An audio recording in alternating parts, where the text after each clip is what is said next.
السلام علیکم ورحمت الله وبرکاتہ. زه یم ستاسو ورور ولی الله یو ځل بیا د پښتو ټک یوټیوب چینل له طرف نه ستاسو په درون خدمت کې حاضر یم. قدرمنو په نوي ویډیو کې به زه تاسو ته راوښیم چې تاسو خپل عکسونه داسې ښایسته جوړ کړئ چې څوک یې هم وګوري نو یقینا حیران ورته پاتې شي. داسې عکسونه که تاسو لیدلی وي چېرته هم تاسو کتاب لیدلی وي نو کتاب په دواړه سایډ باندې لیکلي وي. ټیک ده، دغه شانتې فریم به تاسو ته زه درښایم چې په هغې کې به تاسو دواړه مخ ته خپل کوم تصویران چې دي هغه لګولی شئ ډېر په ښکلي انداز سره.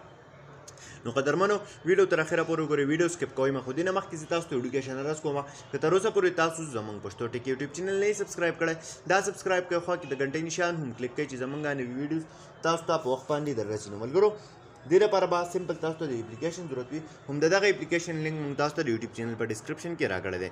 تاسو به سمپل دغه اپلیکیشن خپل موبایل ته راډاونلوډ کړئ، خپل موبایل کې به انسټال کړئ. ټیک ده، کله چې دغه اپلیکیشن تاسو خپل په موبایل کې کولاو کوئ نو تاسو ته به داسې شان یو انټرفیس راشي. دلته کې که لاندې تاسو وګورئ تاسو له راکړي دي فريمز.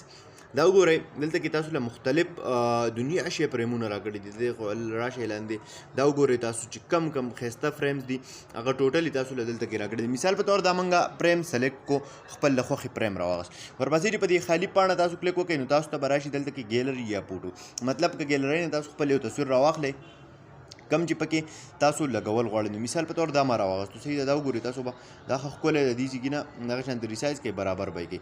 ورپسې دویم به بل تصویر سلیکټ کوئ چې هر یو کم تصویر هم تاسو لګول غواړئ. مثال په تور دا شو، صحیح ده، دا وګورئ تاسو ته به ښه واضحه ښکاري چې څومره ښایسته ښکاري، څومره ښایسته لوک لري تصویرانو. یقینا چې څوک یې هم ګوري نو حیرانه به ورته پاتې کېږي. دا وګورئ مختلف فريمونه دي پکې، تاسو چې کم فريمز تاسو خوښ وي نو سمپل هغه فريم رالی او خپل تصویر راوالی او خپل تصویر هم په هغه فريم کې چې دی هغه ولګوئ. دا وګورئ تاسو څومره ښایسته ښکاري چې څوک یې هم وویني نو یقینا ډېر زیات به ورته حیرانه پاتې کېږي. دا وګورئ تاسو په دې طریقه تاسو کولی شئ خپل تصویران ډېر زیات ښایسته جوړ کړئ. ټیک ده، کله چې دا تاسو دغه شانتې ایډیټ کو خپل له خوښې تصویر ولګولو نو ورپسې راشي دلته کې تاسو له یو سیو آپشن راکړی دی. سیو باندې به کلیک وکړئ، په نیکسټ باندې به کلیک وکړئ نو دا به اټومیټیکلی ستاسو د موبایل په ګیلرۍ کې چې دی دغه تصویر سیو شي.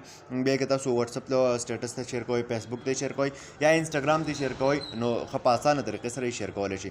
قدرمنو دا نوې ویډیو امید لرم چې خوښه شوې به وي. که خوښه شوې وي لایک یې کړئ، چینل سبسکرایبول مه هېروئ، ملګرو سره یې شیر کړئ. تر بلې ویډیو د خپل ځان ډېر زیات خیال ساتئ. د خدای په امان.